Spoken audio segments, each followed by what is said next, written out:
Hey, I know the video shut down there for a minute. That happens sometimes, unfortunately. But we're back online, so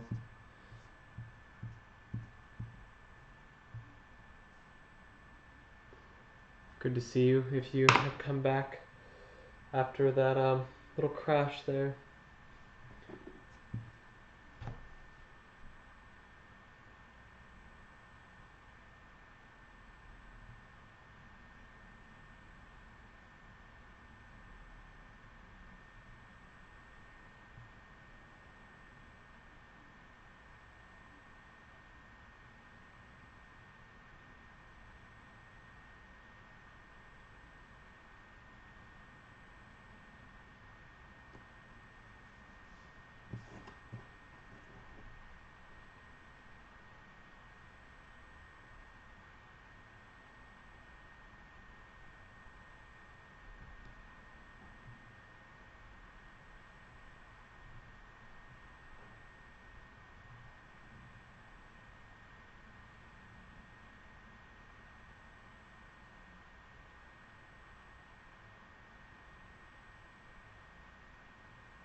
Hello. How are you?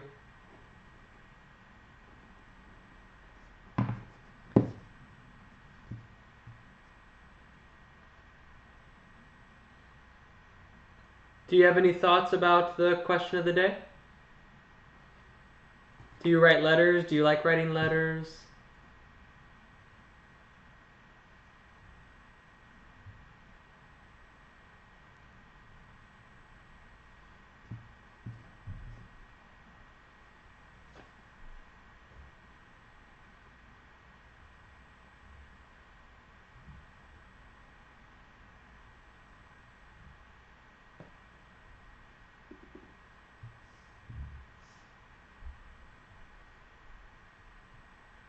How's everyone doing?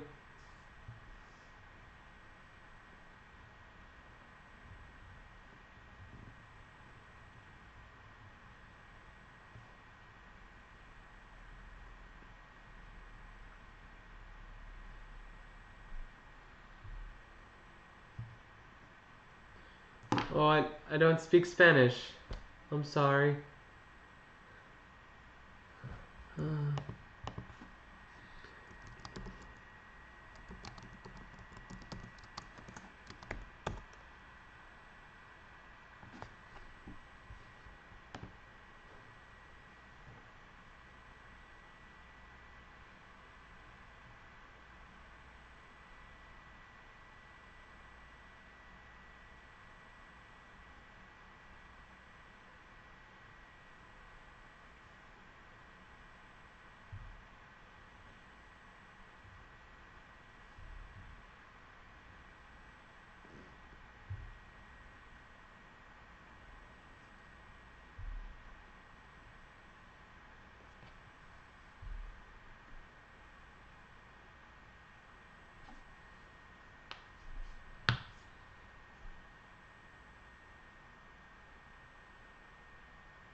That's unfortunate. Language barrier is tough. These different translation apps depend on a certain amount of patience, and so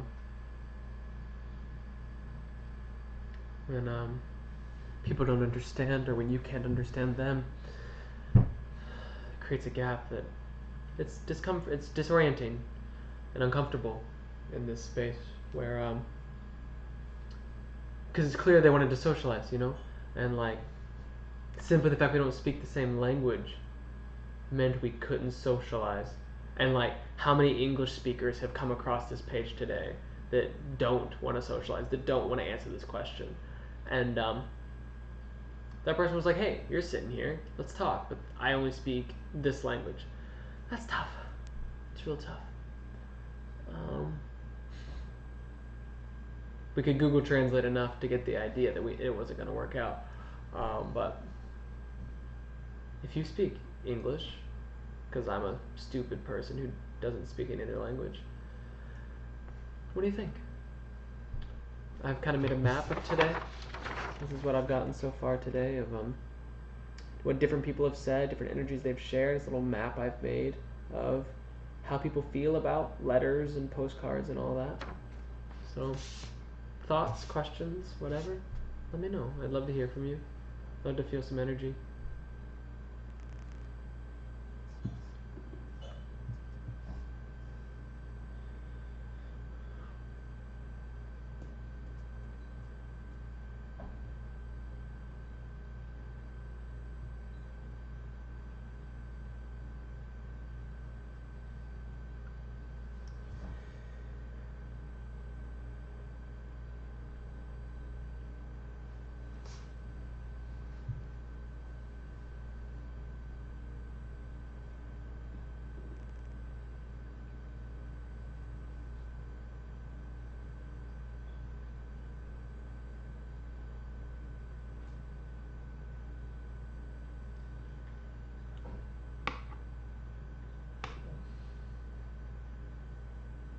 Oh my god. Hola.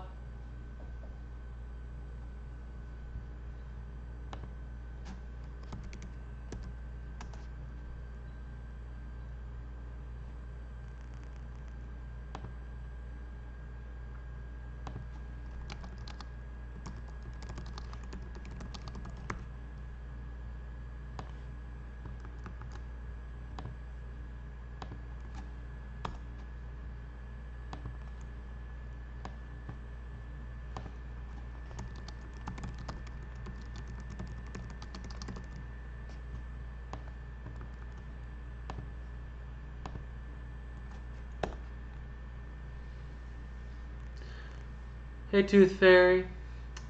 I don't send letters, etc., but I would say people that do send them for a meaningful perspective. Yeah, okay, tell me about it. I don't know if you can see this, but like I created a little map so far today. I don't know if this is legible at all, but it's kind of like what different people have said all day today. Yeah. I guess, I mean, if you're curious, like, why don't you send letters?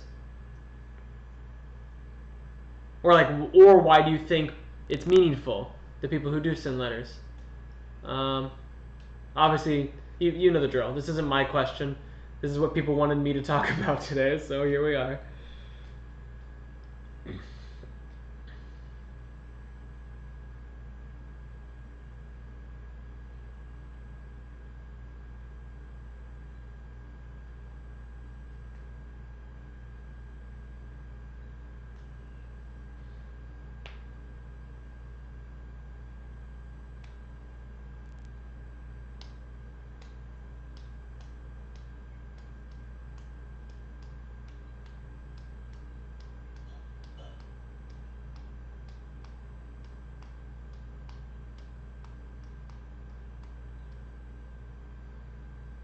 And I don't speak Portuguese. I'm just trying to accommodate this guy who visits and comes around every couple of days and tries to talk to me in Portuguese. So I'm trying to figure that out. I'm cool with it. I just got to use Google Translate and hope that whatever half-assed response I'm giving him is a good one.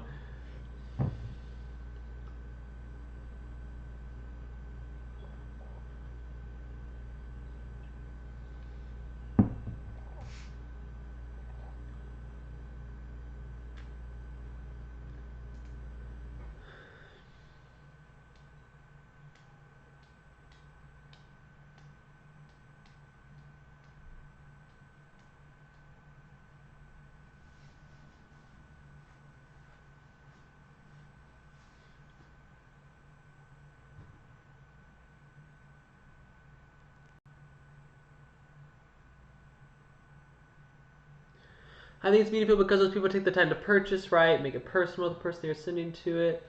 I've never seen someone go through all that just to brag or make themselves seem like a better person than the receiver. Yeah, no, I think I don't know why this question came up in the first place. It was just like I said, it was submitted to me, and then people voted for it, and people found it interesting enough.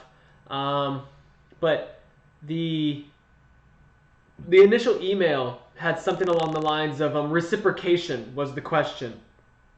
They feel that their letter, because they send letters a lot, and they have this feeling that their chronic letter sending borders on masturbatory when they feel that it's not reciprocated, when someone doesn't send a letter back, when the process doesn't become this give and take. They feel that they're just like creating this bittersweet reminder, because like writing letters, like you're saying, writing letters takes effort, it takes work, it takes a confluence of energies that someone may or may not be willing to put in. And so it kind of is this kind of, it is a jab in a way. Like this person is like maybe someone would say too sensitive to the idea, but they tend to think that their letters end up being some kind of jab at like, haha, I'm willing to do this and you're not. Like they don't feel that way themselves. They're not some malicious person, but they're afraid that their letters come across as very like self-important. And that's been a struggle for them because they really love sending letters. They think there's a lot of value to letters as a form of communication. We talked a bit about layers of time, how like letters are just a different metabolism of time. They become these like ritualistic time capsules. They become all kinds of different ways that they connect a place to a place in the way email doesn't. Like someone's physically in Berlin and they send a letter to Montana. It connects Berlin to Montana in this intimate way through these letters, through these parcels that isn't possible through other modes of communication that are a bit more in the cloud, so to say. So they definitely, a lot of people have expressed a lot of interest and value in the physicality of letters. One person brought up fleeting transience as an idea, that like if you send flowers or if you send food to someone, you give them this parcel that has this very weighted arrival, but then has a very particular decay. So it just will disappear. And that's interesting too. I think in the age we live in now, where we have instant communication via phones, emails, photos, etc., our generation might see sending letters as a waste of time or a thing of the past. Yeah. And so like it's like carving out this niche of like what is it that a letter does that these other things don't do. And that doesn't mean it's like better or like it needs to make a comeback, of course. Just because something can do something that another thing can't doesn't make it good. It's a strange topic, I will admit. Like, if anybody's watching who voted for this, let us know. Because I do think it's strange. It's a strange thing to ask me to spend 8 hours thinking about. Because it seems that there's nourishment here. I'm definitely getting nourishment. Like, this little map is... I've gotten some thoughts and some feelings, and I like that idea of fleeting transience and like how letters not letters but different parcels, or how like one person mentioned letters being an actual time capsule in their lives. Like they collect letters from different people, they kind of stash them in different places in their house, kind of like a hoarder in a way, but then they get to come back to those letters and create these different instigations, these emerging feelings, these emerging relationships over time. And that's something that letters do that other forms may not do as well, as readily. I don't know. Yeah, I definitely could see how people would see it's a waste of time. Because, I mean, it's definitely a use of time.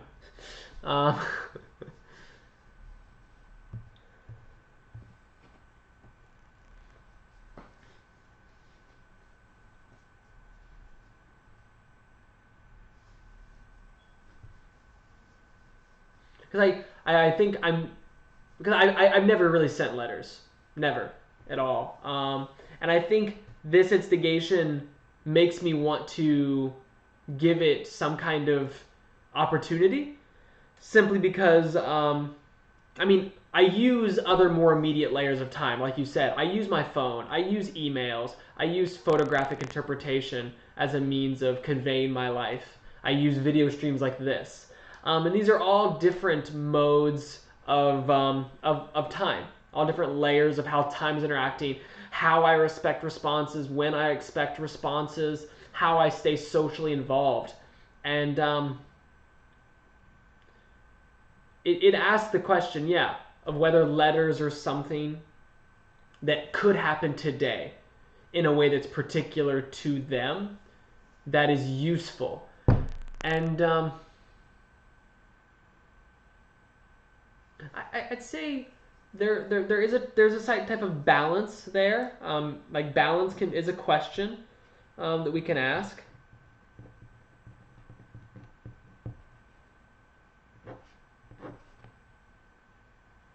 Like the balance in how we value certain emotional states, value certain information, the way we can value those things.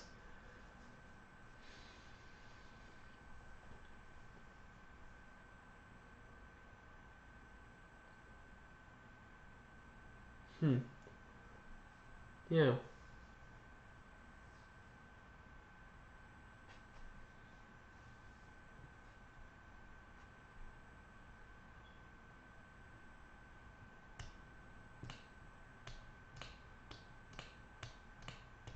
Because I think one thing I'm thinking, I don't know if you're still here or not, I might be talking to myself, but that's okay, I'll just think. One thing I'm thinking is like, so like, I was thinking of two instances. One, we have a social media account.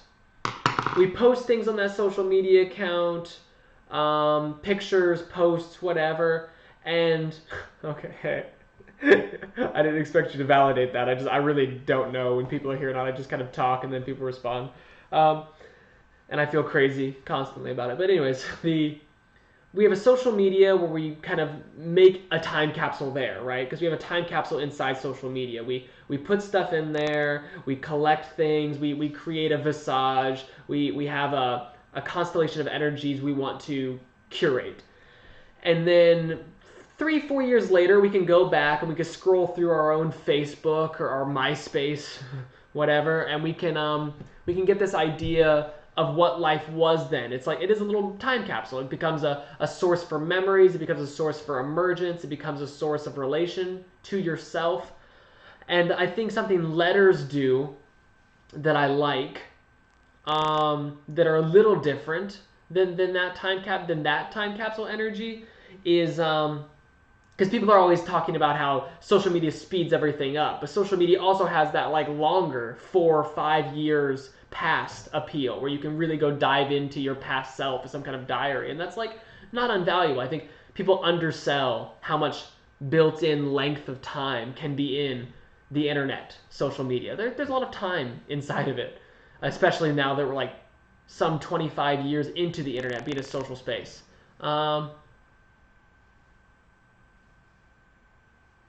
Well, yeah, the person who instigated, the person who sent the initial email wanting this to be the question, they said people usually text them back. They just say, thank you for the letter, thank you for the card, thank you for the correspondence, and they just kind of chat. They turn it into a phone thing. And I've never gotten a letter, but I mean, so I can't respond in a way that was about before today, because I've never really thought about it. I may have responded with a letter. I may have responded with a letter back then. I don't know. I definitely wouldn't have been super thoughtful about it. I may have just been like, oh, okay, I'll write them a letter back, I guess. But now I might take a more conscious pull at it.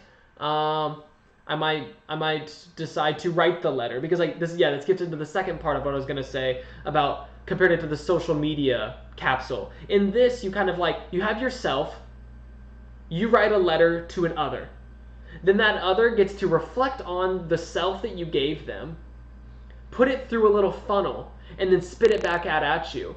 So not only are you getting their message, you're getting their distillation of your message, and you're also getting reminded of your initial message. So you're getting this three-way pronged communication of like them your past self and your past self filtered through them. And that like seems like, so if you keep letter correspondences going, it creates this very rich kind of it's a very unique relationship to me. Like adding this third all the time. You always get this third, this floating third between you and the other, and their and like your past self and the history of your past self with their memories. And I don't know if that's followable at all, because that was a lot of words, but I'm enjoying that idea. Because you have some idea of what you wrote to them. They're going to comment on some idea of what you wrote. So you're going to have some idea of what they didn't pay attention to as much, what they did. And like, so there's this like feigned sense of collected history that I like, that this kind of like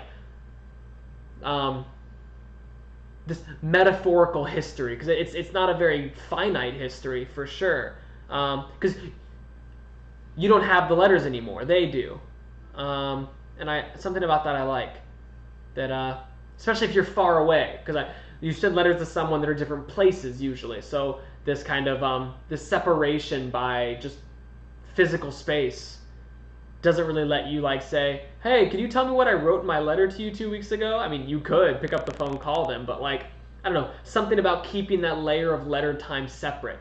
Because it might be someone you're texting every day, you know? It might be someone you're in regular correspondence with in social media ways, but then you have this other level where you share other types of information through letters, and I liked that.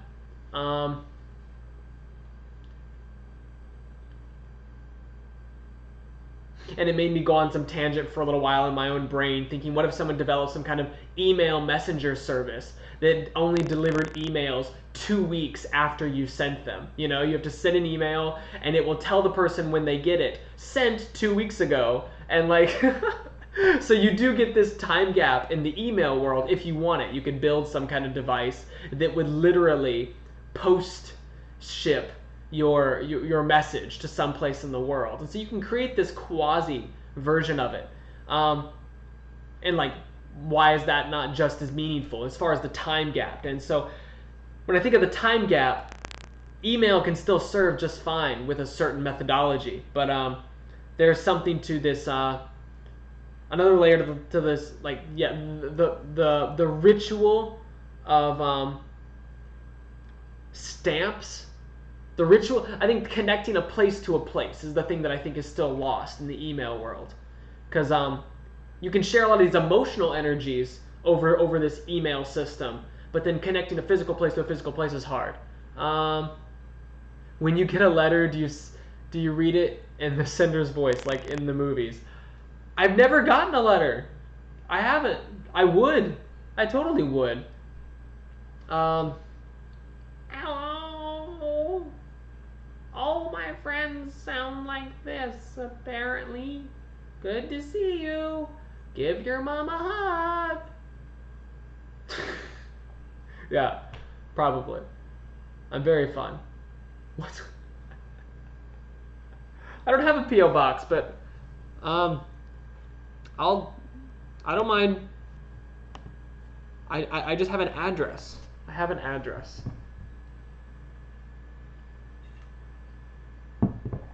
Shoot me an email at sharingelement.com, sharingelement@gmail, and I will send you my address. If you can do whatever you want with it.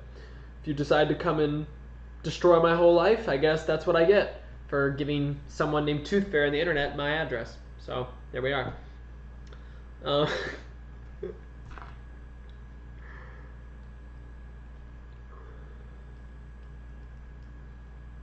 Send you a box. Yeah, no, that'd be wild. Like, you're just like, it begins.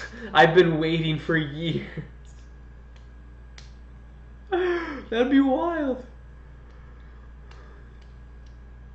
I mean, depends on how big the box is. If it's a pretty small box of teeth, that's only like a single person.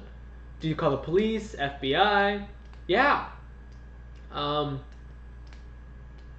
Do I just send you a box back with different teeth?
Welcome back. Yeah. How is your week going? How is your life? How is anything you want to tell me about your teeth collecting? You're the only one here, so we can do whatever we want. We're free.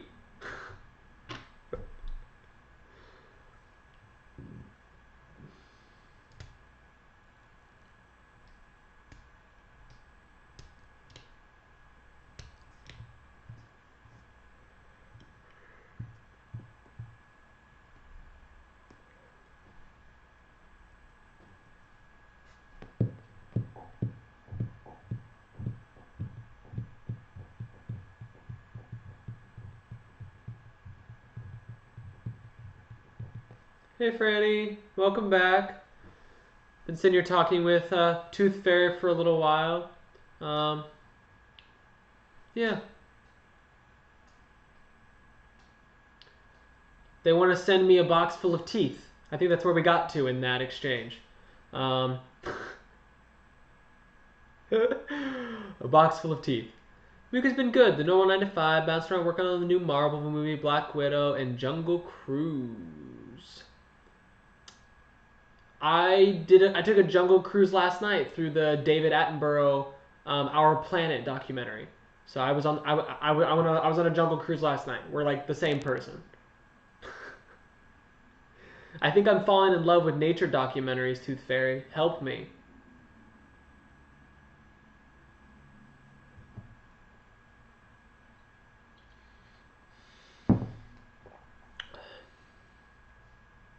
And by help, I don't mean take it away. I mean, I want more documentary. I want more nature in my life.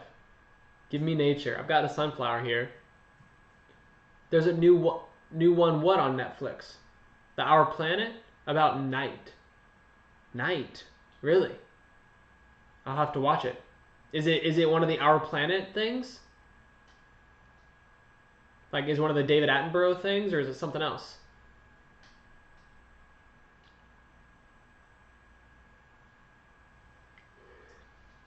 Franny's hyped. Tooth Fairy, you've got someone else on your hype train besides me.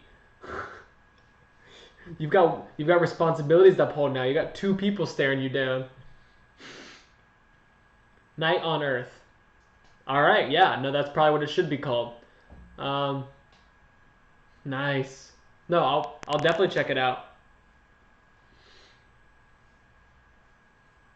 I'll make sure I watch it before you send me the teeth. I wanna make sure I'm ready for the night before you do whatever's gonna happen after that. Knowledge is power.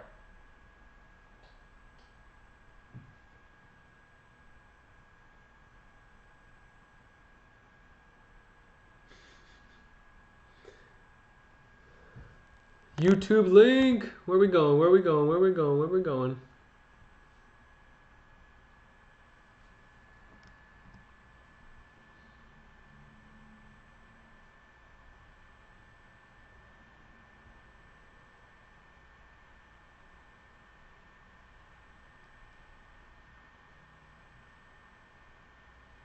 Are you talking to me, Fran?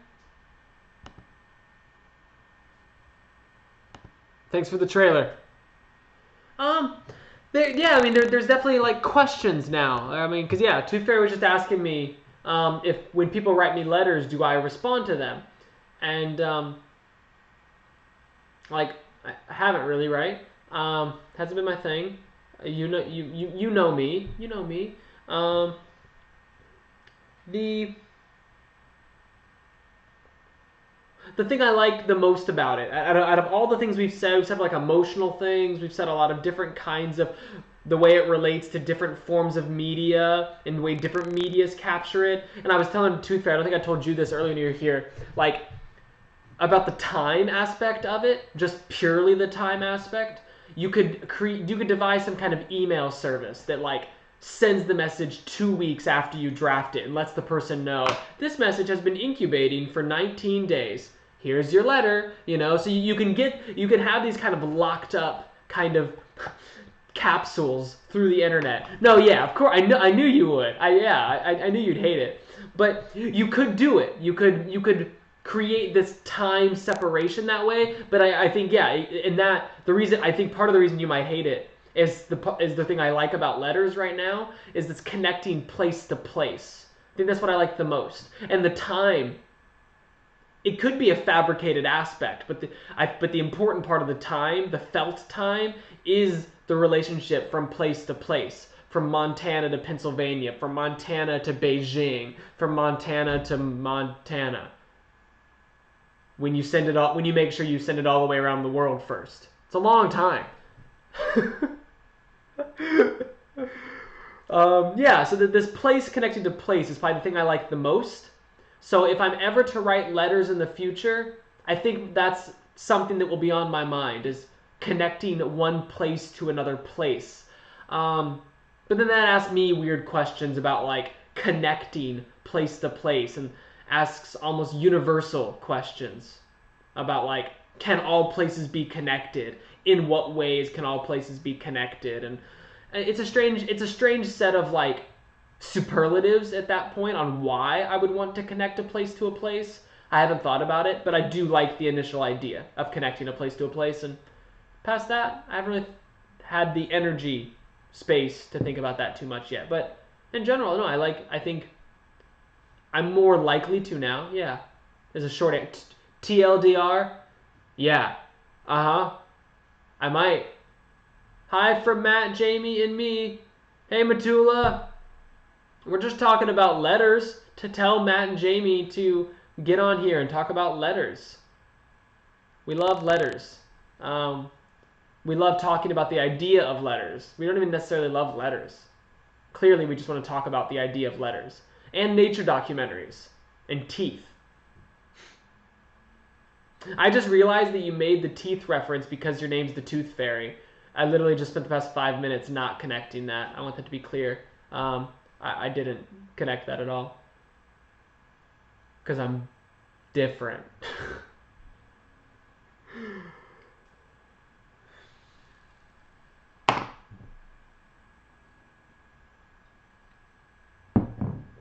My week was good, though.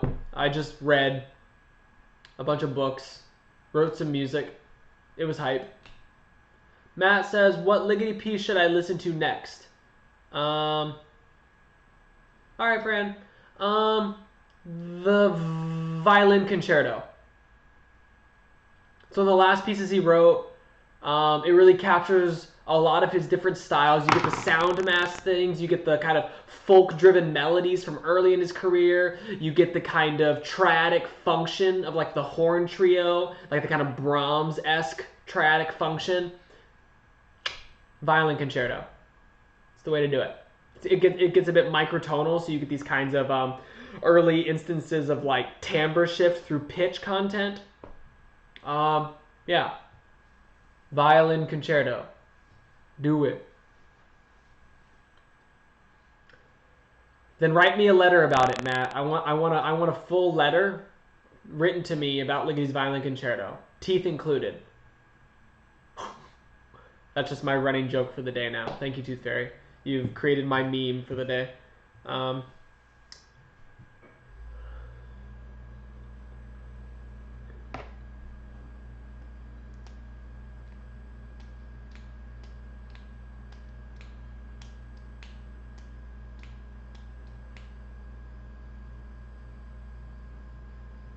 I think something I like about letters in regards to time scale, if someone were to ask me today what I think would be obsolete in 10 years, letter writing would definitely be on that list, along with newspapers. Newspapers, yeah. I have a hard time with newspapers. I've tried to think about it, and I don't have a position in which newspapers just function. They could function. They definitely could function. Because I'm not saying paper is obsolete. I think there's something to a physical object having function. Because we're getting close to this conversation of like, is the physical world useless to all of our superior brain capacities and our relational things? Like, and it gets to that point, kind of, slowly. But Newspapers I'm fine with, but something I do like about letter writing that is the it's not just a thing our generation uses. Once our parents' generation become boomers, are gone. So I think newspapers for sure. But something I like about letters, in regards to the time, is that I have a lot of personal relationships, and thank you, Jamie.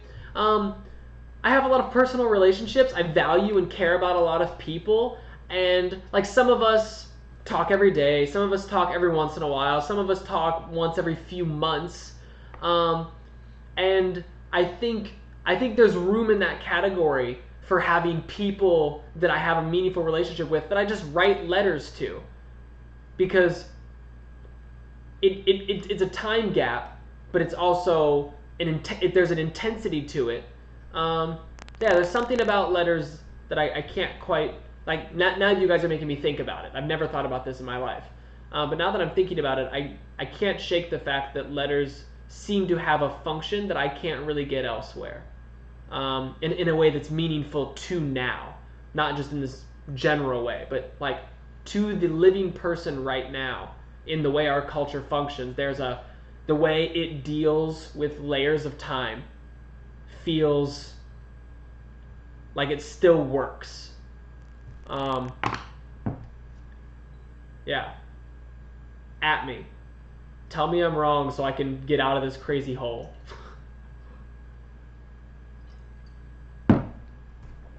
Violin concerto. Just do it.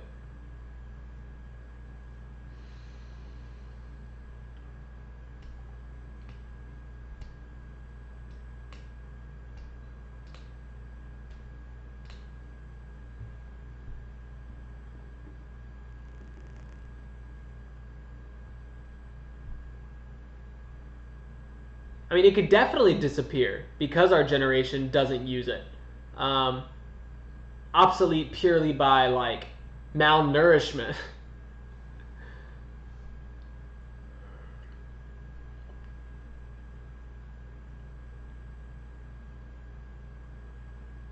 But oddly enough, like people still send postcards.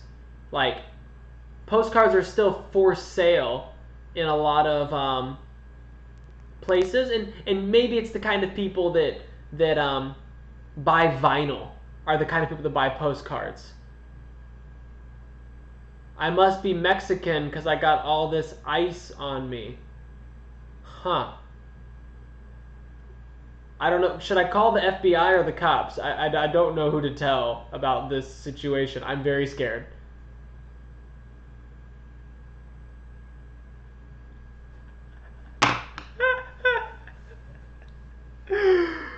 Oh, Tooth Fairy wants more teeth. Cash teeth. Cash money gold teeth.com.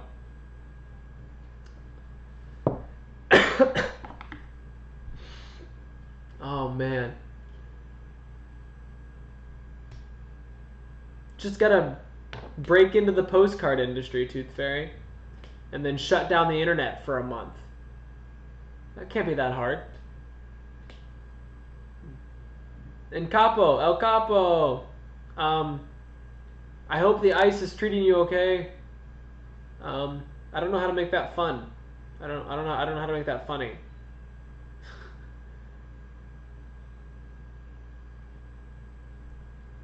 I'm not creative enough for your joke. Sorry.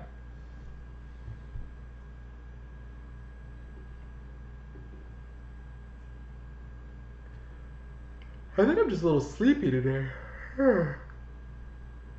All this talk of writing letters has got me living in the past and just weighing me down. But Tooth Fairy is going to make us a lot of money, so I'll be fine.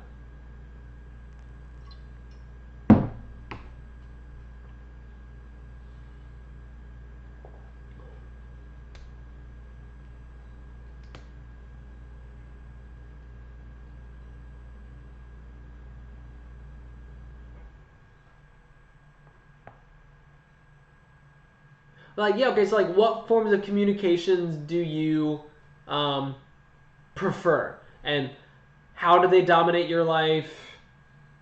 Um, What do you feel is lacking in them? You know, like these modes of communication you tend to use all the time. What's good about them? What do you not like about them? Like maybe that's a question. If we're talking about these modes of communications and it being meaningful, what are we doing? What other ways are we communicating? How's that working?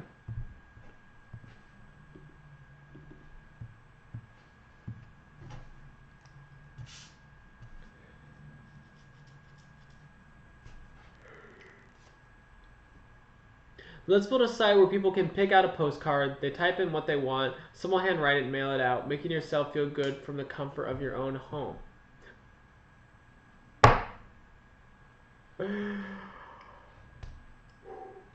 Sadly, I think that would go it would be a little more successful than I would want it to be. Just a little bit. I think it would do decent. And I'm not sure I'm okay with that. I don't know how I feel about that. It kind of makes me sad, if we're being honest. Can I be honest here? Is this an honest space? I'm not sure. We've had a lot of dollar signs go around. I'm not sure if honesty went out the window post dollar signs. I think that's usually how that works.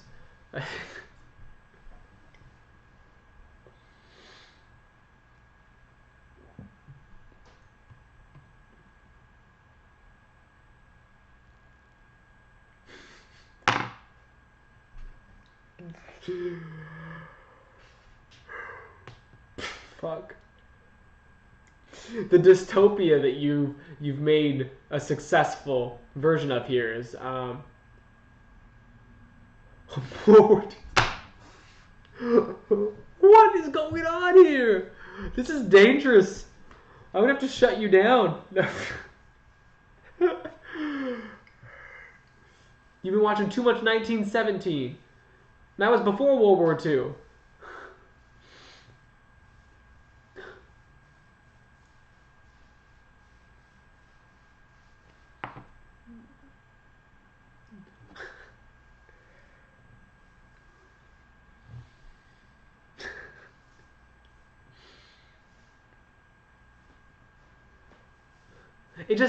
That feels like one of those websites where you go on and you give it a few pictures that are on your computer and you arrange them on like a virtual image of a cup and then they mail you this cup with all these pictures on it and you just have you have a cup with all your family on it.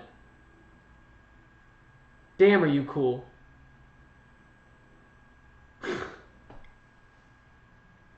That's what those postcards remind me of. Just one of those like Shutter. I think it's called Shutterfly. Something like Shutter. It's like Shutterfly for postcards. That's so depressing. Because Shutterfly is pretty successful. Shutterfly gets cash. I see their products floating around the world here and there. Customized house utensils.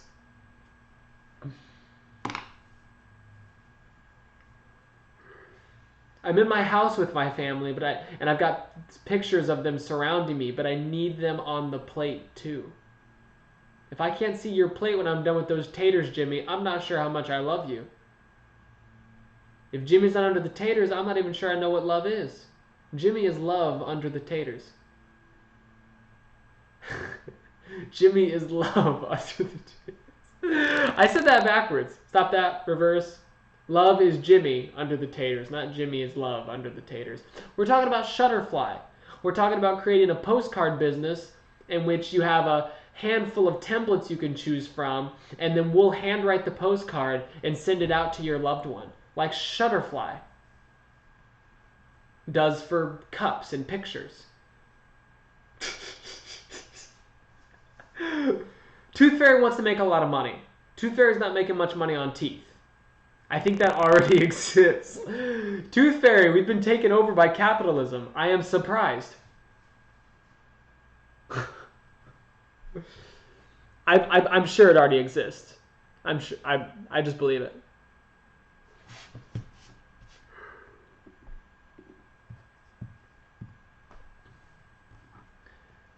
We were in the middle of eating potatoes off of Jimmy's face though. Mom put Jimmy's face on a plate and they were having potatoes for dinner.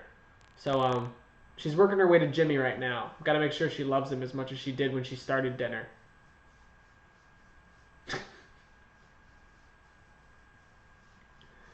Isn't that fun?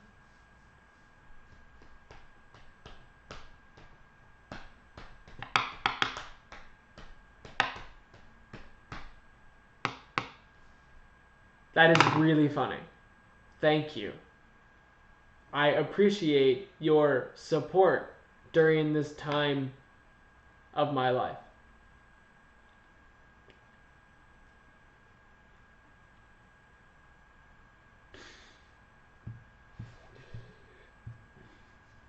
But so I started to ask Tooth Fairy this, but like, okay, assume letters are going obsolete. Tooth Fairy already made the thought that newspapers are going obsolete.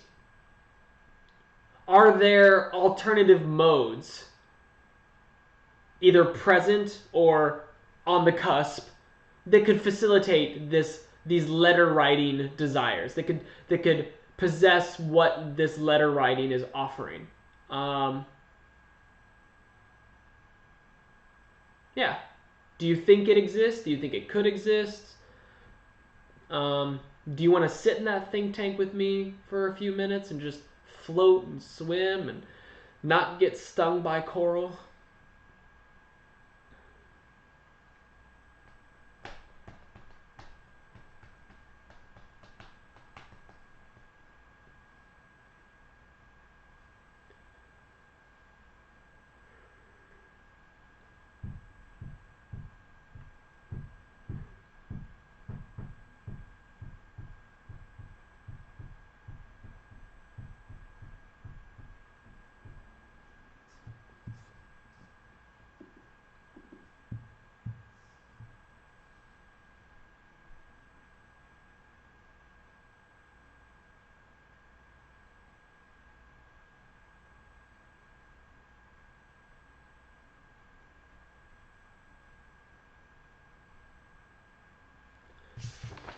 Or is it really just all about the aesthetic stamp game?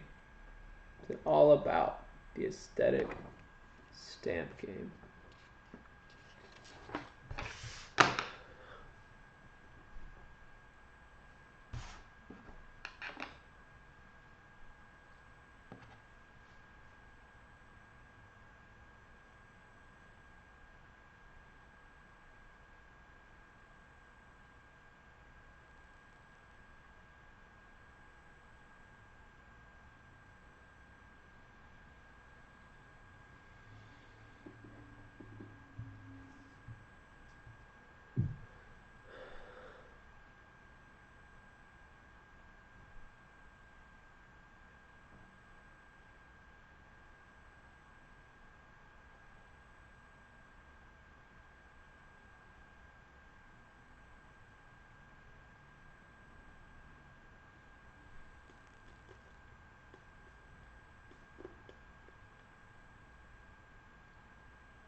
Yeah, because I don't think it's uninteresting to possibly find a way that allows for similar mechanisms to coalesce that isn't so based in this possible kind of conservatism, this kind of like longing for a past way. Because I mean I think that's the if I've gotten any resistance about letter writing today, it's that it's this kind of pastiche, old-fashioned way of doing things. It was kind of like something that existed out of necessity, but then ceased to be as relevant of a function, and now some people just use it as a means of kind of like waxing romantic on this past. So like, And then we're just asking questions. It's like mostly a question of veneer. It's a question of like medium, because like all the methods are the same and all the outcomes you would hope would be the same, but you're just changing the medium for the sake of not having it be as immediately relational to this like romanticization. And I'm not saying the romanticization is bad. I'm just saying if you were to look for another way that could do all those things without this romanticization, and you would think like, well, if you're trying to do without this, then you must think that's bad. And I'm mostly just saying that like if like any of the conflict I've gotten today has been people saying that letter writing's just old-fashioned. It's a thing of the past. It doesn't do its work anymore. So like, if there are people out there saying it doesn't do anything that's necessary, how do you engage necessity while still accomplishing all the other things that letter writing does have going for it? Yeah.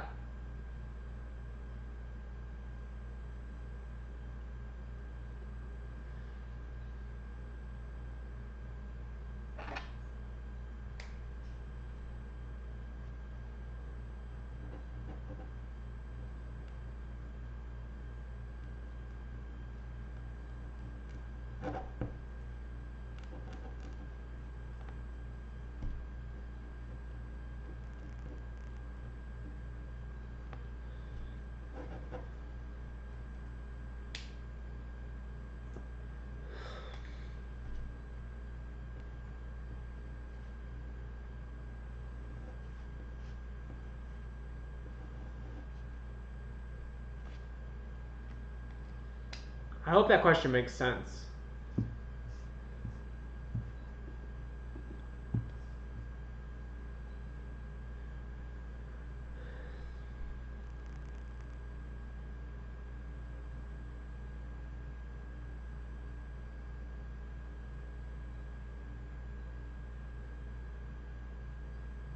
That is really funny.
Because what about this? What if, like, we're trying to save the world, we don't use paper anymore. No paper, for nothing. Can't write letters by hand because paper doesn't exist anymore. Everything in that realm is digital, as far as our script is concerned. Us scribing anything becomes a technology-driven thing in regards to more contemporary technology. What about typing up something, putting it on like a thumb drive or some kind of other physical storage media, and then sending that physical storage media through snail mail, and then someone else could do the same. And you just send this thing back and forth. That's kind of it's the proxy sender. It's the sending USB. And you each have your own databases at home where you can download the correspondence and keep it. So you have this kind of running log, but you get this kind of physical transience. I like that. That's cool.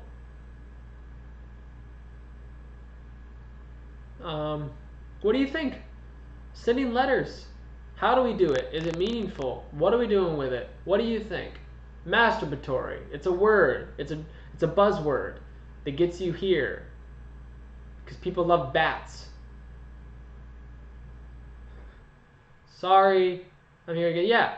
So like I had a question while you were gone. No one answered it, so I'll ask you. No, yeah, you can bop around. Bop bop bop ba da bop ba da ba da bop bop bop ba da bop ba da ba da bop bop bop ba da bop ba da ba da. Yeah, so like what if you existed in a world in which paper was illegal to use, right? What if we get to a point where we're post paper? The technology of paper is completely eradicated, and the only scribing technology we have is computers and digital media of that kind. What's the feeling about having like a little hard drive? Yeah, no. Like, what about some kind of hard drive or some storage disk that like you type on? And I know you've already talked about the physical thing being important in the writing, but like you can also write by hand on like a touch screen. You have all the physical apparatus can still be there, but the actual sending happens on a little like storage drive that you send to them. They can download it on their system. Then they can write you back and then put it on the little storage drive, and you just send a storage drive back and forth as a correspondence. What's wrong with like yeah? I feel like there's going to be resistance to that. I'm just not sure what it would be.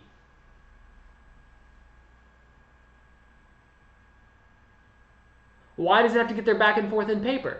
Like, I'm sure we'll have developed we may develop certain technologies. Well, yeah, but I can't romanticize the tactile experience of paper, because then we just go back to like, why aren't we all just wearing loincloths? Wind is such a tactile experience. Why can't I feel the wind on all my body? And just like the world changes, and like so if I'm being extreme and not being tied to this romanticism of letter writing, because we've talked about a lot of really good qualities of letter writing today, and I'm trying to rip out just the romanticism of like the pastness of it, and it's tricky. It seems hard, but yeah, I mean, who's to say that by the time we eradicate paper, we haven't found out a way? Exactly, yeah, but it is correspondence. But I'm also like I'm interested in correspondence through time. I think the place to place was the thing about letter writing that stuck out to me the most as being really nourishing. Something being from one place going to another place. And like that little like data drive. I mean, there's something about it was in that place. It was in that cabin. It was in that spot, and then it got relocated. And this relocation is important, I think. In the experience that I think we've been talking about, that relocation of the medium is important, because I'm trying to facilitate all of the aspects of letter writing. I mean, there's not necessarily a trace of that relocation on a regular pen and paper, so it's kind of like you have to get imaginative, creative, the type of stamp you use, the kind of things you use. Yeah, no, exactly. There is this documentation in those. I definitely believe that. And like the question that would become, how would you have this data device also be a vehicle of relocation? And like, I don't think that's outside the realm of the imagination. Because I'm just trying to imagine an extreme. Because there are so many things about letter writing we've talked about that aren't about paper and pen. So how do we facilitate them in a way that isn't paper and pen?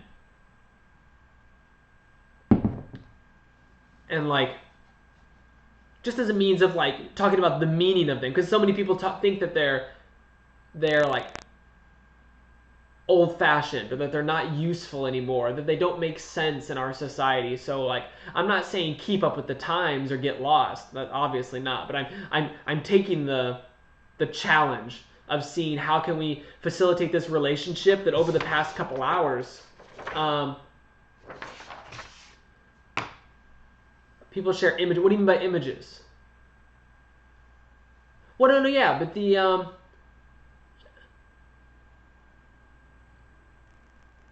I mean, yeah, there's nothing saying you can't send a photo. You know, maybe in the container that you're shipping.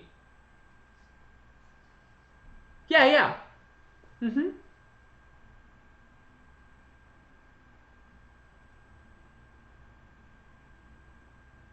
Yeah, pretty much all pictures are kept digitally. Yeah, a lot of them.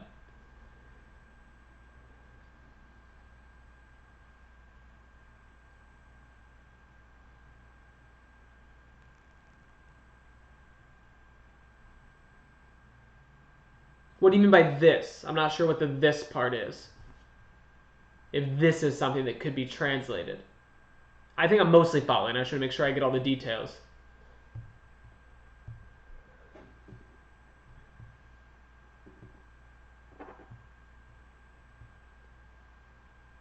That often had to do with the taking up of space. Letter writing is this. Yeah, yeah, yeah. Now we're talking about like storage of stuff. Yeah, storage is just more convenient in a digital space, regardless.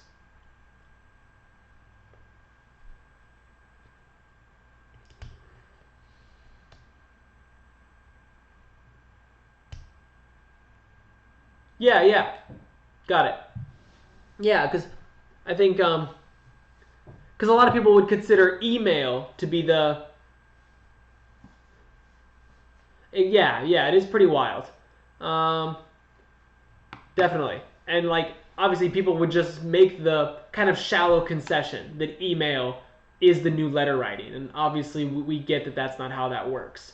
Um, it doesn't. It's missing that place to place function. Um,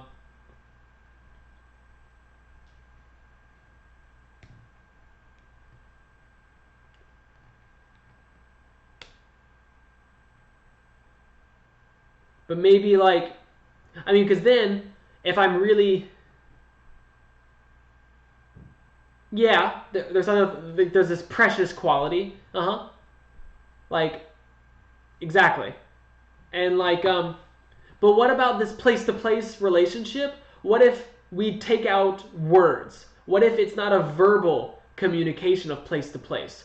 What if it's just like an object from that place? What if you just only send like a rock?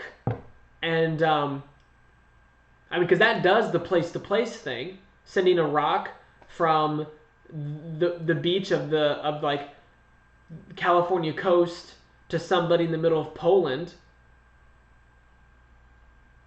What do you mean targeted content?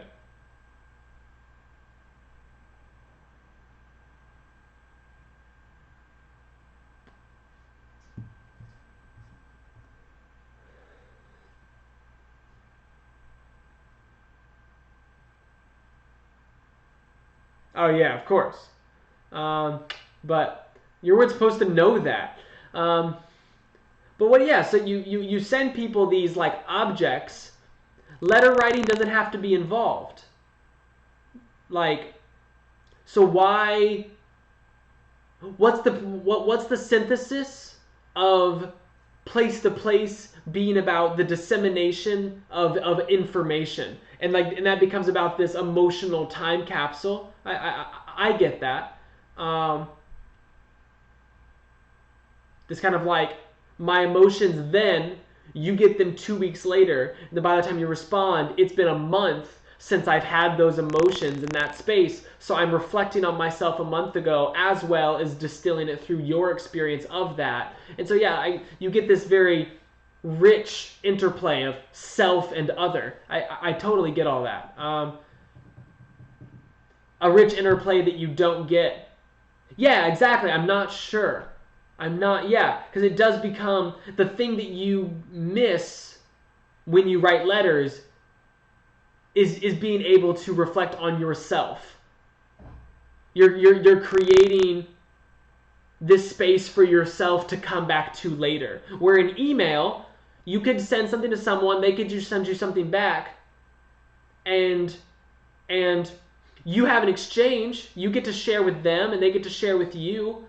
But the thing that I see the letters are giving is this your ability to then feel your own past so disconnected. But then if they decide to respond through a letter, because it doesn't just become masturbatory if they respond. If they respond, then they also get to do the same thing. So you both facilitate that relationship for each other. You get to reflect on your past self through a letter they write, then you write back, and then they get to reflect themselves from their last letter, and then you both just create these little like hurdles of like memory trails for each other. And there's something lovely there. There is. But that it does require this back and forth. It does require this agreement. This agreement then creates that these little memory holes for each other.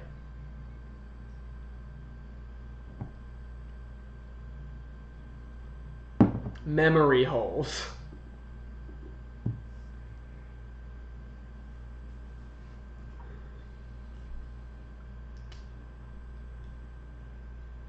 Mems. Memory holes. Yeah.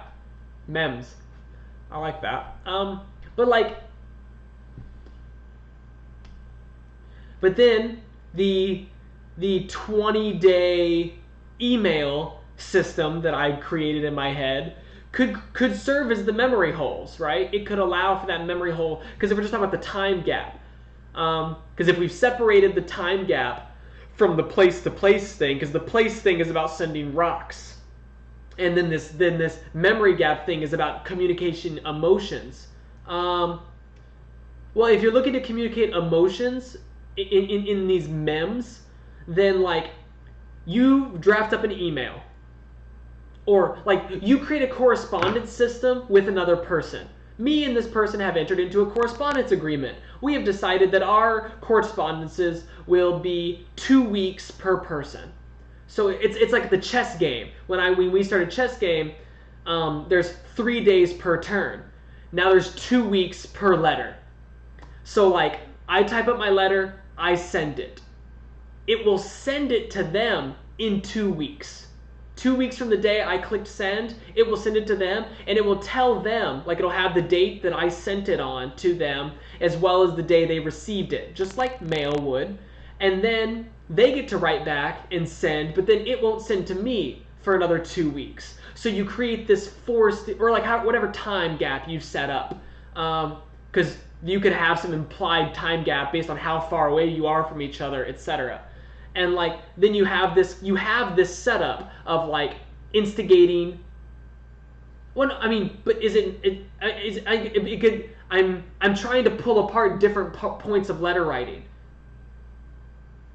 Well, yeah, but then it becomes about connecting space to space and place to place, and like the sending of the rocks does that.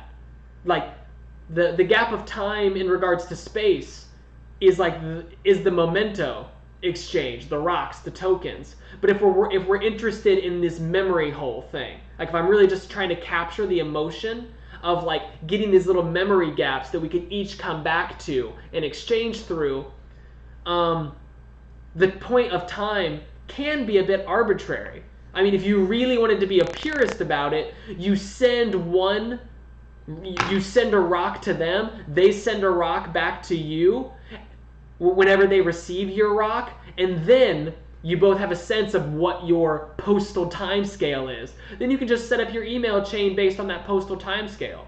But then you're starting to think about things like, well, what if it rains, or what if it's a holiday, or what if like the postman loses my letter, and then you are interested in like that system, and we already talked about how you're interested in that system, and that's okay. But like then you're no longer, it's like such a rich set of relationships, such a specific set of relationships that interest is being expressed in. It's about the place to place. It's about these memory tunnels. It's about the actual potential that the letter might not even get there. Maybe there's a stochastic setup inside the email thing where every like 0.6% of emails get lost in the cloud. Or if it's a holiday, they account for that, you know? Like the cloud system could be set up to function. Exactly. Yeah, you like that it's a flawed system. And like you could set up this online email thing to be a flawed system. Yeah, it is horrible. I see it. I'm not saying it with happiness. I'm just like pulling through all these very strange things. And yeah, yeah, it's weird. It's very weird. I get it. I mean, I spent all morning falling in love with letters. Okay, I spent all morning falling in love with them. So now I'm just dealing. I'm trying to think through what it is I've learned that I like about them just in the past few hours, um, and like getting feedback from everybody else in the process. Hopefully, Tooth Fairy was here for a while, and they had some good insight. I think they had to go, but yeah.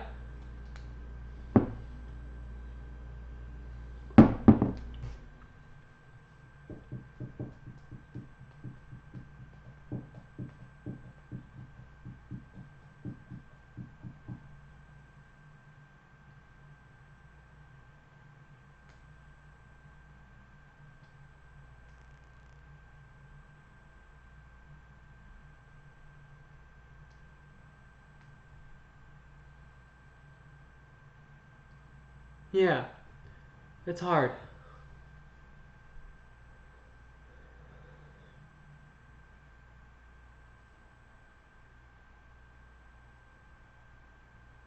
Because I've grown today to really like the idea of physically sending.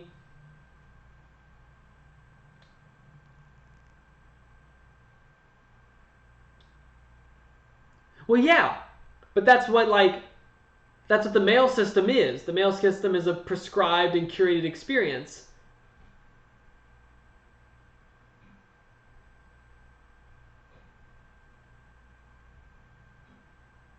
Yeah, yeah. I mean, definitely. Like, it's not. I don't like the system we've created. Um, I don't want to instill it. If that's unclear, I don't want it to become a reality. Um,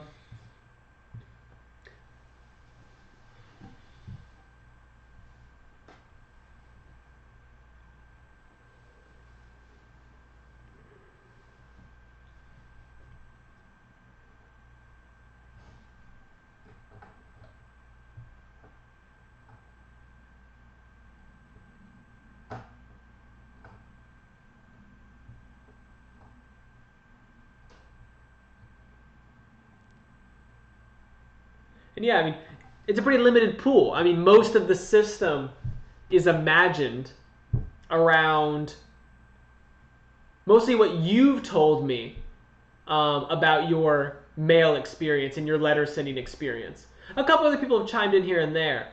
Um, no. Get out of here with that nonsense. You're gross.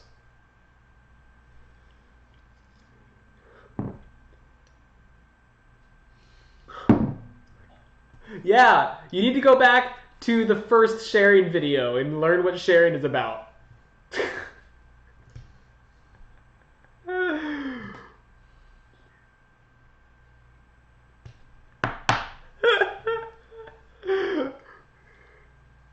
You're just mad because I've created an app out of mailing emotions. I'm no help because I've never been diagnosed with a bacterial infection. I'm glad I am of no help today. Jesus Christ.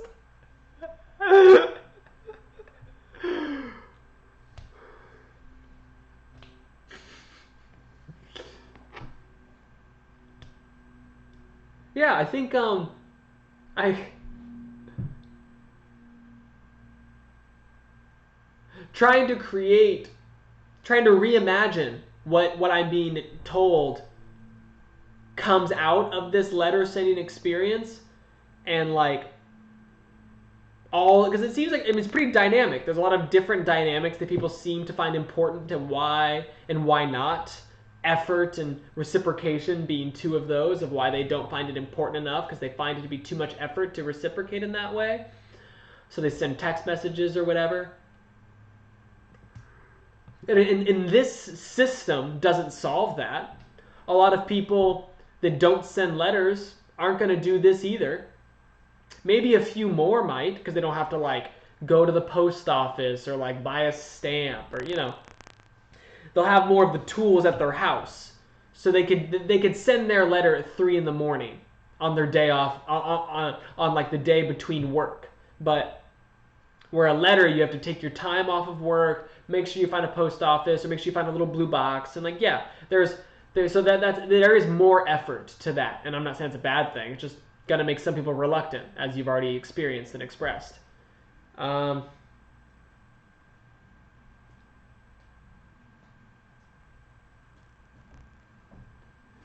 But to make that robot sad face is so sad. Jesus Christ. I mean, because we were willing to romanticize, me and you both, the kind of fleeting transience idea, right? This idea that like send someone flowers or food and they will be consumed or they will die and wither in a certain time frame, that makes the experience a focused kind of like tangible energy with a very like critical band of life support, right? This could do that. It becomes like the letters for Hogwarts in Harry Potter, where the owl brings the letter to your house. After you read it, after so much time, the letter catches fire, and it's gone forever. And the only thing that's left is your remembrance of that moment. And like, maybe we develop a technology that does that. Maybe you develop some kind of like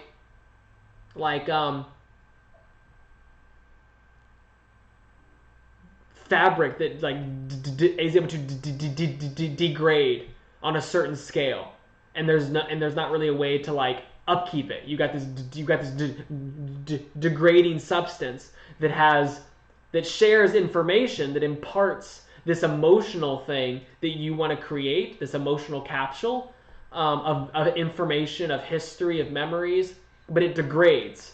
There's something nice to that, which is post letter writing, and also creates a new kind of instigation in like about letter, because it just synthesizes it together. It takes the fleeting transience of a parcel or a package, and it incorporates. The only thing it gets rid of is your piles. Like that kind of transience gets rid of this pile mentality. It gets rid of this like, I'm gonna have this for later, and when I come across it later in life, it might have an emergent response where I like have a new emotional state. I'm able to reflect differently. I'm able to change, because objects can do that. Objects that are long term, that have a longer sustained life, they can be reflected on and engaged with in different ways. Well,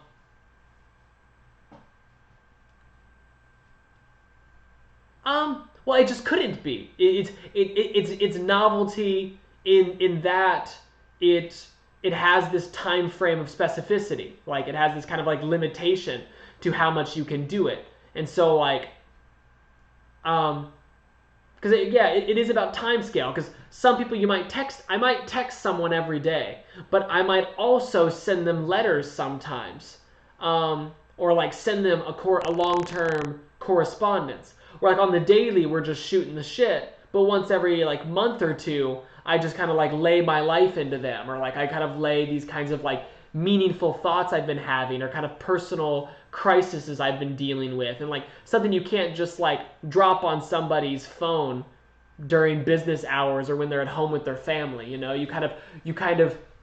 It's a buffer zone where you're like, hey, I know I can share with you, and this is my way of like venting over a longer period of time, by using this mechanism. I mean, it depends on the thing. Yeah, some things need to be out instantly. Some things you need to solve within a couple hours. But I don't know. There's things in my life that like especially in regards to my creative process, because not all the emotional things have to be like this weighty kind of like death-defying things. All right, it's okay if you have to go. No worries. But like in regards to my creative process, I may need to spend a month or 2 months thinking about a thing, and then someone else who has a creative process, who wants to feel and hear about mine, I just kind of dump into them all I've been thinking.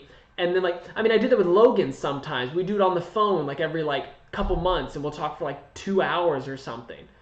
But like, so like maybe the phone serves that purpose. Maybe we're talking about a different thing at this point. But this like these long-term modes of correspondence, that's what they were anyways. Like when Beethoven wrote letters, they were often to like just express a certain energy and then just to share that over a period of time and then let that be received and reinterpreted. And because I mean the time gap becomes important. You don't send letters about things that you need to fix that moment. You just don't do that. You call 911. You call... it's all curious. Definitely a lot of things to think about in it.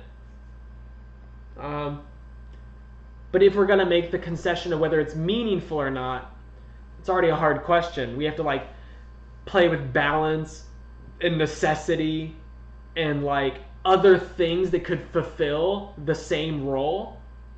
Because now we're just kind of like poeticizing a medium, and like I'm trying to suss out what that medium allows for, and then see other ways, other mediums that can allow for that same output. And it is strange. It feels strange.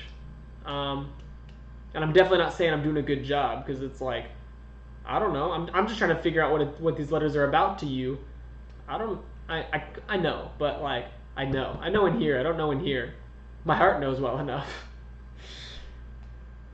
But yeah.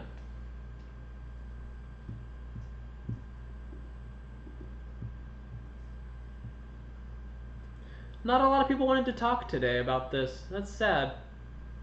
A lot of people haven't showed up. It's just been you and Matula talked to me for a little while. Tooth Fairy showed up and talked for a little bit. That's been it. Just the three of you.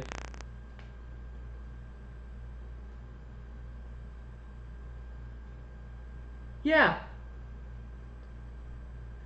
Two people came in and said, I speak Spanish, and the Portuguese guy came back, and I told him we were asking this question. He asked me, he said, how are you doing, friend? And I said, we're asking this question today. Do you like writing letters? And he just said, okay, and then he left. So, I think Google Translate fucked me over there.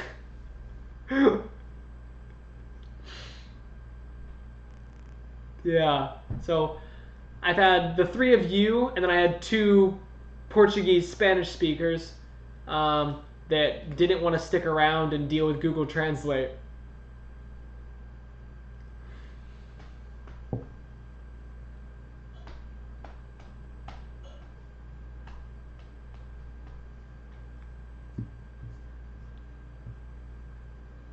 All right. See you. Ditto.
Hello.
Hey, thanks for stopping by.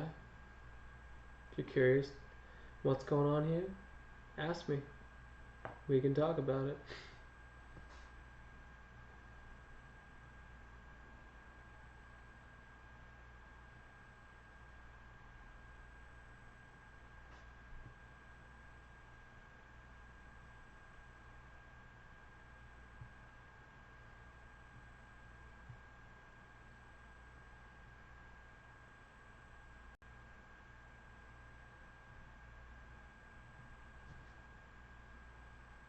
Hey there. If you're curious about this question or have any thoughts, let me know. I'll add it to the map of today. It's kind of the constellation of what people have said and shared about that question. And just learning a little bit about letters and how we communicate and the way we do things in regards to time and effort and those kinds of things. Hit me up.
I'm gonna take a bathroom break.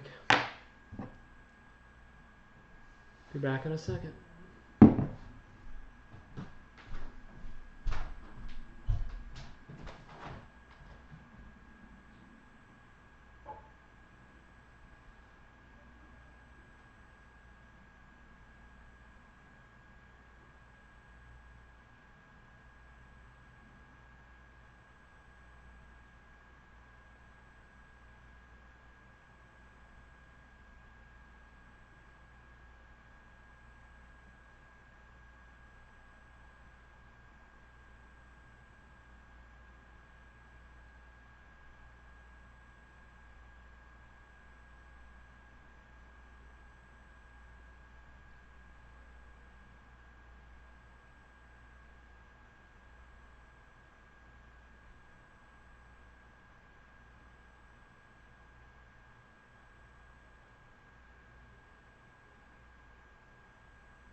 Hey, hey.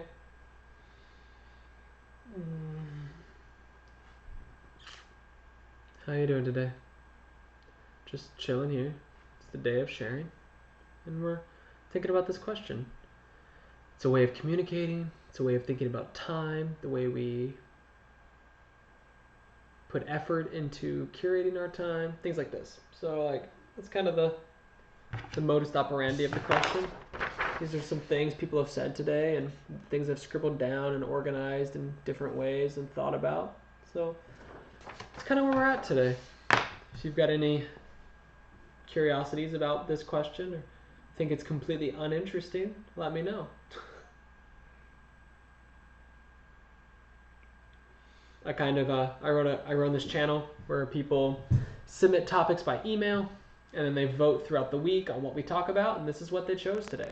So this isn't like I'm not some crazy emphatic letter writer or anything. This is just what people told me they wanted to talk about today. So been talking to different people all day about it. Ba-ba-da-boom.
What do you think?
Day of sharing.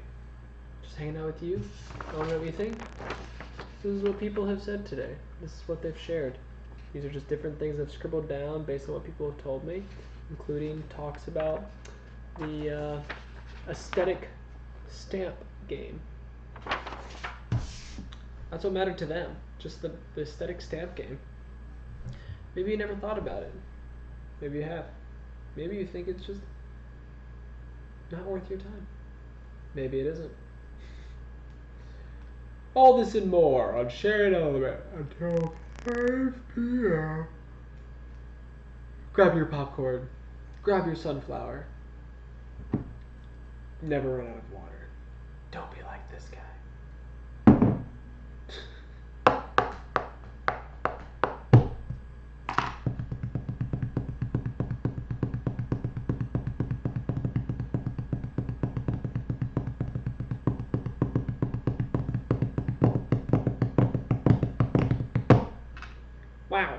He used his fingers to make sound on the wood board. He was crazy about it. He loved it. He loved doing it so much. He sent his only begotten. Oh my God! Please don't.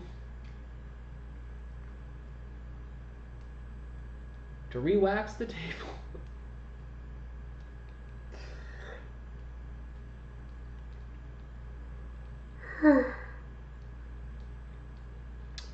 At some point, you just forget there's a camera on and you just start losing your mind.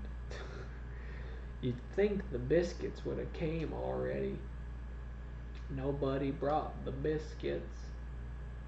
The last time I was in the biscuit business, they'd sold me 37 pounds of them. I only sold 33. Damn thieves. Have you ever been to Friendship, Maine? They got a diner on the top of a hill. You'd feel the wind hitting your back like a pancake's hitting your tummy, you know what I'm saying? Comforted, but regrettably so. Because the last time that wind hits your back, it's the time you fall down that hill and die. It'd definitely be the last time. Like, if that was the last time the wind hit your back, it would be because you fell down the mountain and died. I mean, it's hardly a mountain, it's a hill. Mountain to molehill, molehills to mountains. But a mole could eat your eyeball out if you let it. Would you let a mole eat out your eyeball? I don't think so. I don't think that's something you're going to just choose to do every day. You know, I mean, you could do it twice if you wanted to, but then you'd be blind, and then most people don't want to live that way. Inner visions. You just got to have some inner visions sometimes. In Friendship, Maine, we have inner visions. We think about the inside of our life, we forget about the outside of our life, and we just have all these thoughts about the difference we could be in the world, and we can make everybody go down the hill with our blind two mole eyes. Moles can't see in the daylight. They're always looking around like squinting, squishy squawkers. And the last time I sent a letter, it was, well, never. I sent a letter, never. And I have never sent a letter before. And what do you think? I don't care. And last time we talked about that, you didn't care either. Oh, wait, we never talked about it because you really don't care about me. Now, when you're looking to get friendship, you got to have somebody who cares. And to think about caring requires, well, it's a certain degree of like ability to cultivate a friendship with something. And like, so when I think about friendship, I think about moles, and I think about pancakes, and like they can both help get you some friends. You can get friends lots of different ways, but making a person pancakes or making a mountain out of a molehill are different ways to get different kinds of friends. Know that. And I don't know about you, but I think I just said that to be saying something.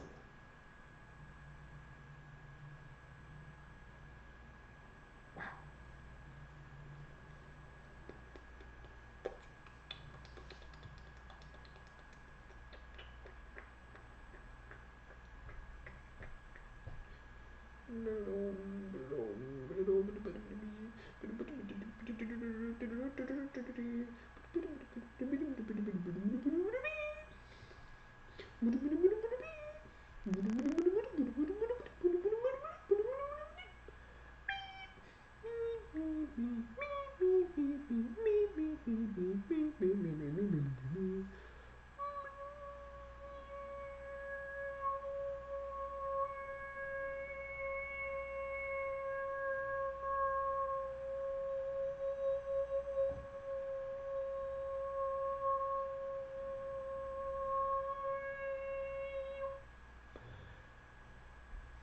Welcome to Shared Element. The overtones are rich in this part of the world.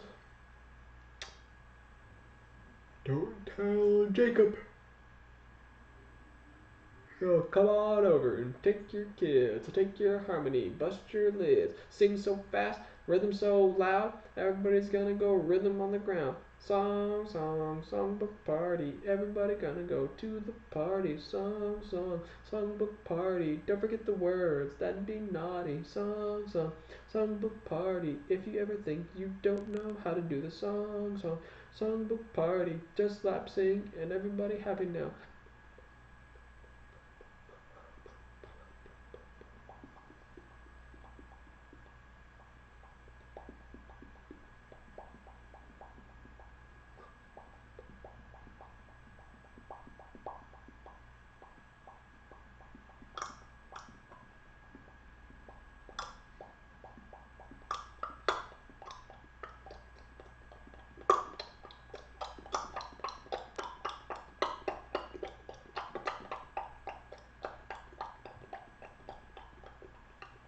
Have you ever been to Central Park and seen the horses gallop?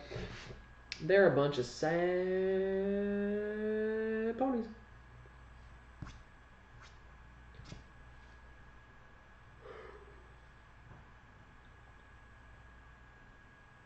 There are 3 people here, and none of them want to talk to me. What? Who's here? What are you doing? I'm not that funny or entertaining. How could you just have me sitting here like this? How?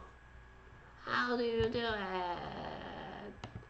What is your trick? Tell me your tricks for coping with me so I can cope with myself. Wow, that got dark real fast. Okay, man, you just gotta calm down. You gotta calm down. I know you were feeling different, but now you're feeling real different.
James Tenney.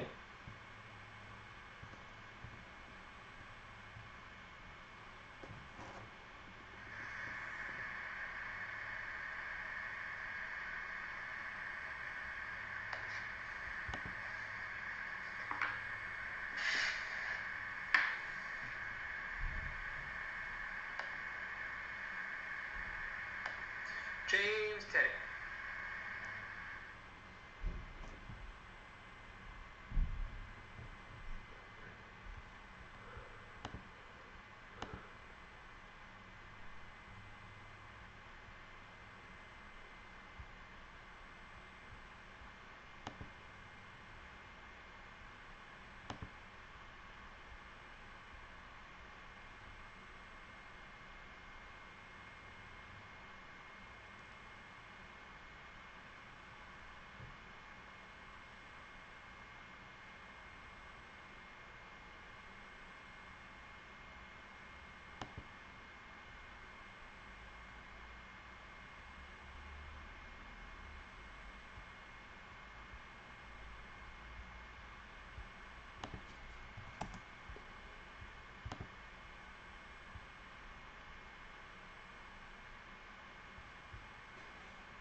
Just kind of chilling here, waiting for some people.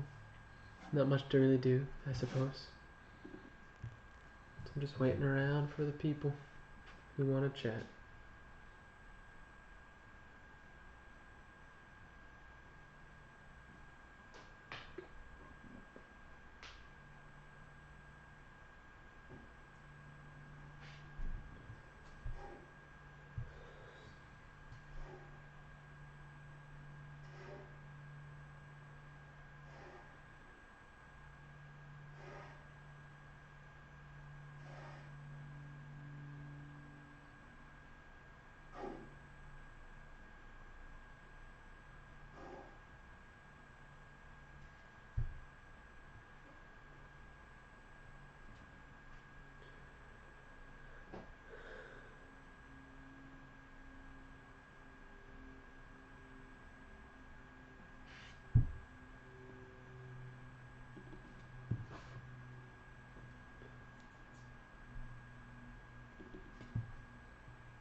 hanging out here.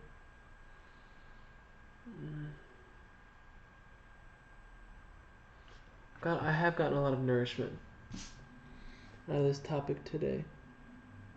It's been interesting to feel what people are feeling and thinking about this. Not as much as I'd like, of course.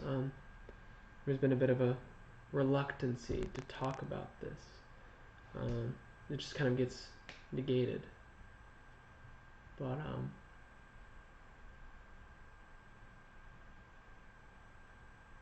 yeah,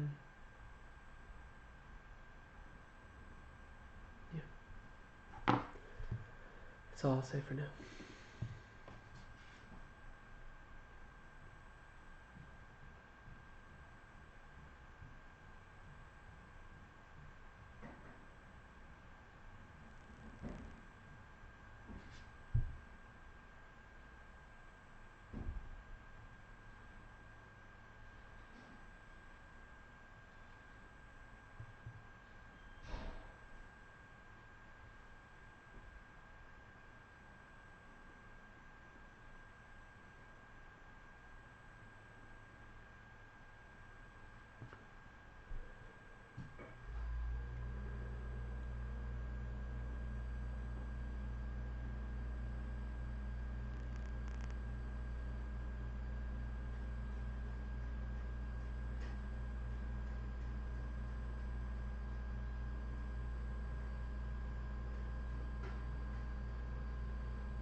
Hello.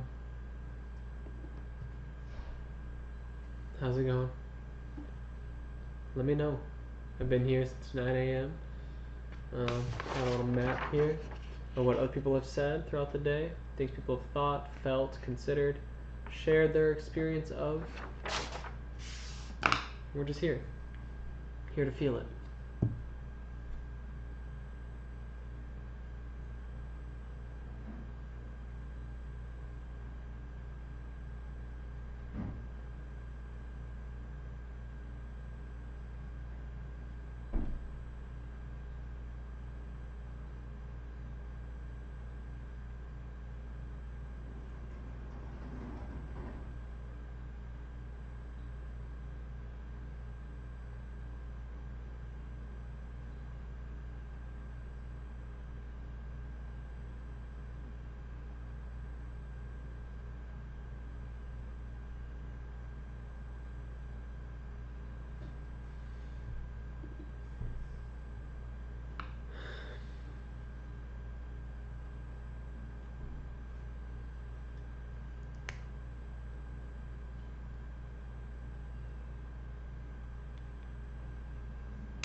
How's it going?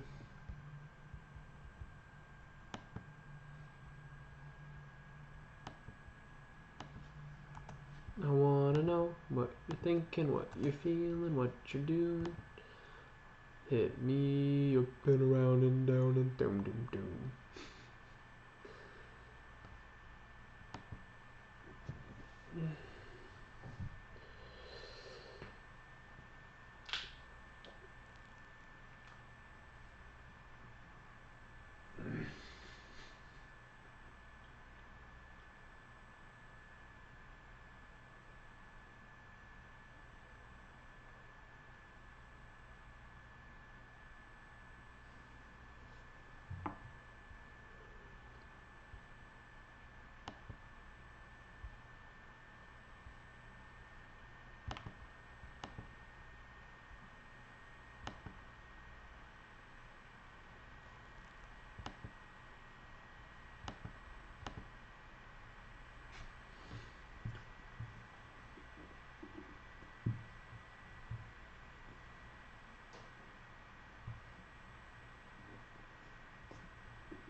Hello, friends.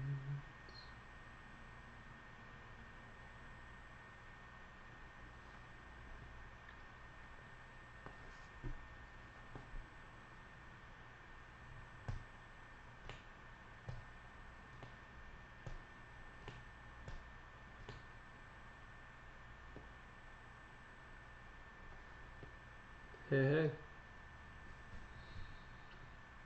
Hit me up if you want to talk.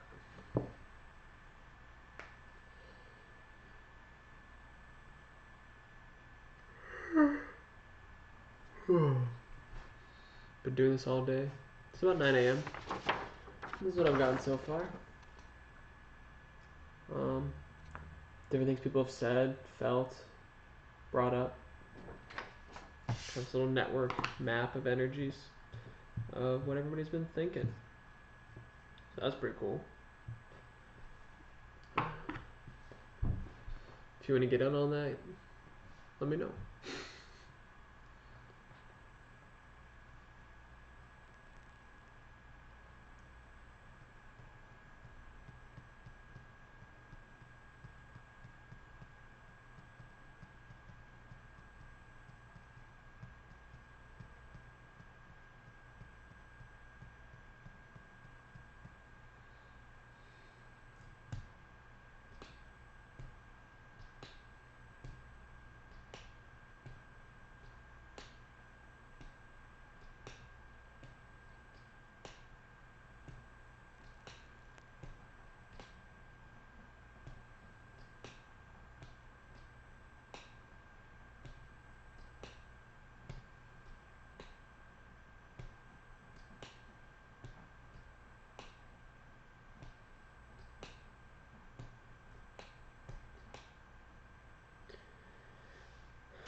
I'm here.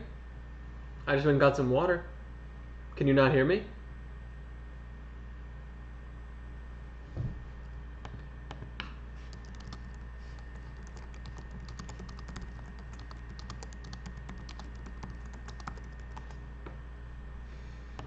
Did I die?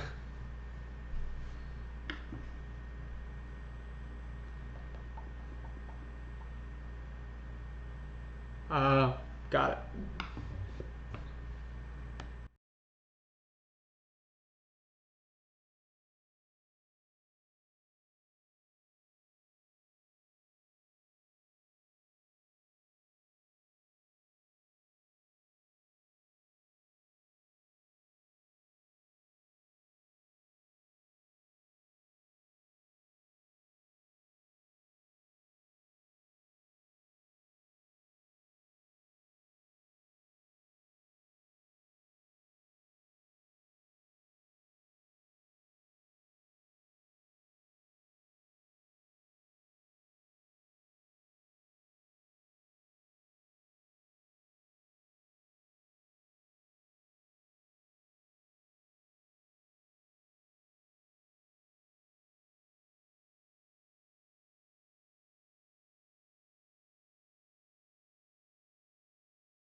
What's up?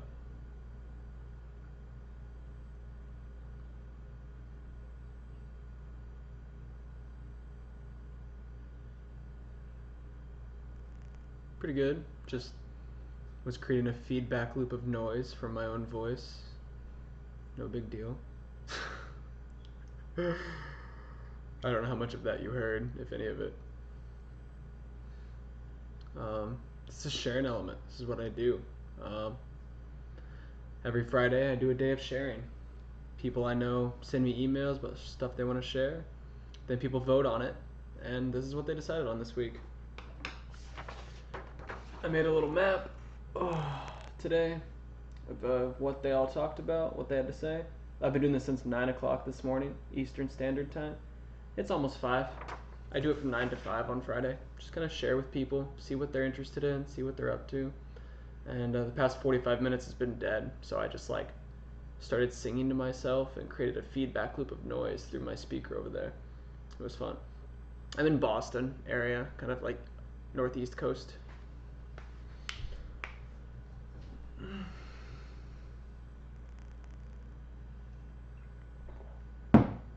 Monday through Thursday, the stream is pretty different. It's about me just like writing music, showing books that I'm reading, quote of the day, all kinds of inspirational stuff. Very fun. Yeah, I'm a composer. I write music. I'm gonna get my lamp real quick. It's getting dark.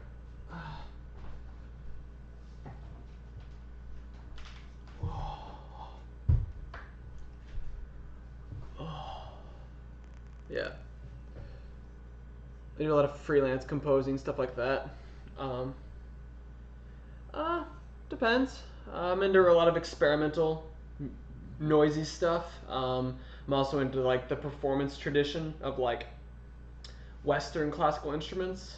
Um, uh, Really big into like Christian Wolf as far as someone who creates performative spaces for classical music in experimental ways. Um, Played a lot of jazz piano when I was in school, so I had jazz as a thing. Um, like weirder flitch. What is glitch? Okay, yeah. Like I'm really big into Autechre and Second Woman and Tim Hecker and stuff like that.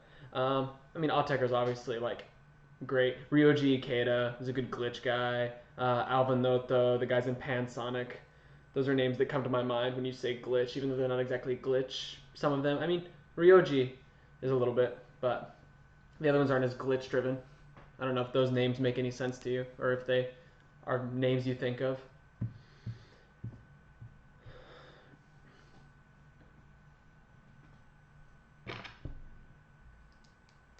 Void Thought, what a name. Uh,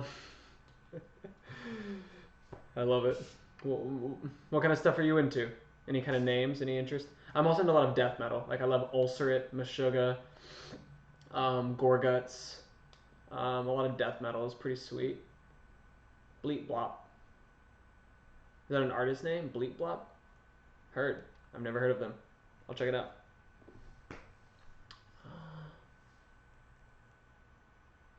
Bleep Blop. Got it. I'll put it down. I'll check it out.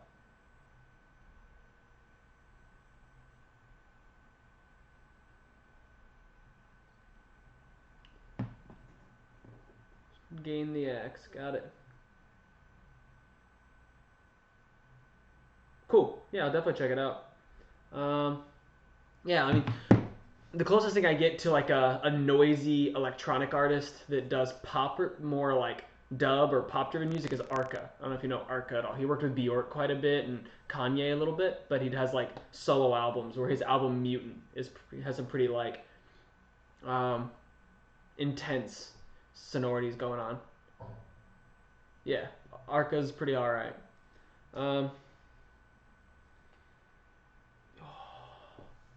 Yeah, this is kind of what I do. If you ever want to come back and hit me up Monday through Thursday, I'm just writing music or whatever. Do you write music or are you just into it or like what's the vibe?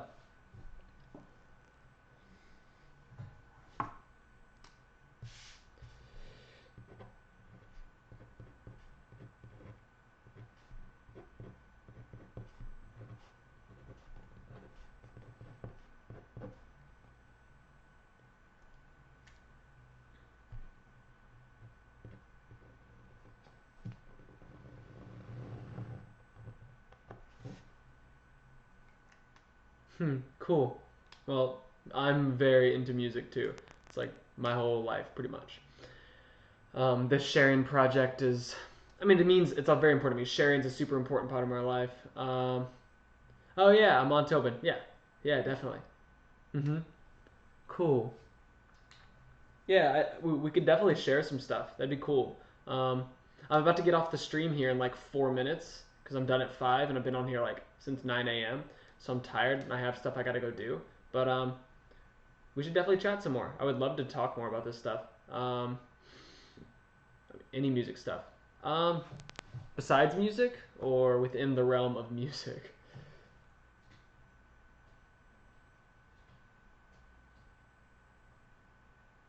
Oh, besides music, yeah.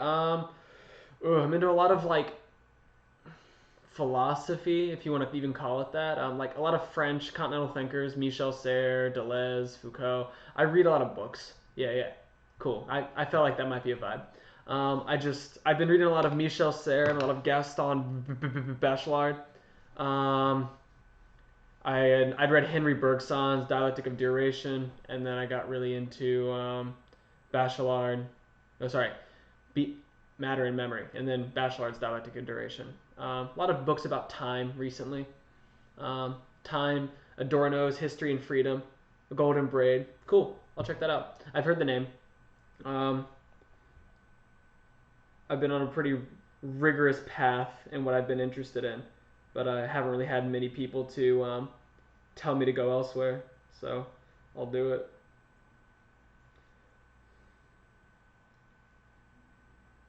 Oh, yeah. Oh, okay, yeah. Cool, yeah. I knew I'd heard this before. Um, I've been meaning to look into some of this. Alan Watts, yeah, yeah. I'm really into like um, certain ways of dealing with self-similar structures. And so this Gödel Escher Bach book had come up before because there's some self-similar structure things going on. Um, that's really interesting to me and the music I make. Um, I can't tell you I can't say if I know what meta thinking means if I'm gonna be honest because I just don't. But I mean I think I know how to put the words together. But I've heard the word phrase before. But that's my SoundCloud. If you want to hear some like there's not yeah exactly structure versus content yeah it's an interesting distinction. I mean we could talk about it for like hours easily. But that SoundCloud there's not much on it. There's just like some experimental saxophone music. Um, like part two of that piece for Elena is just a giant like electronic noise wall. So if you just want to hear some noise walls that I've made, that's that one. Then the Meadow Splendid with Illuminations piece is like just flute and cello, but that's more like putting the noise space onto instruments. So if you want to see like what I'm interested in, and we can go from there. If you hate me, we don't have to ever talk again. Very cool. Nice. I'm glad you found me. Getting near the end of the day. Do you happen to hear of Actualized, the website? No. I'll add that to my little list of things too.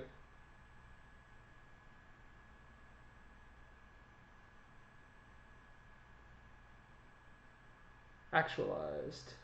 Advanced Personal Development. Okay, yeah. Cool. Yeah, I'll check this out. Cool. Thank you. Um, my stream's over now, but like, shoot me an email. At the like, yeah, you can. I would love to talk more. I have to go because I have to go do some chores and stuff, and I just like have a harsh deadline of 5. But this was good. It was good feeling you. Let's talk more soon. Yeah. See you.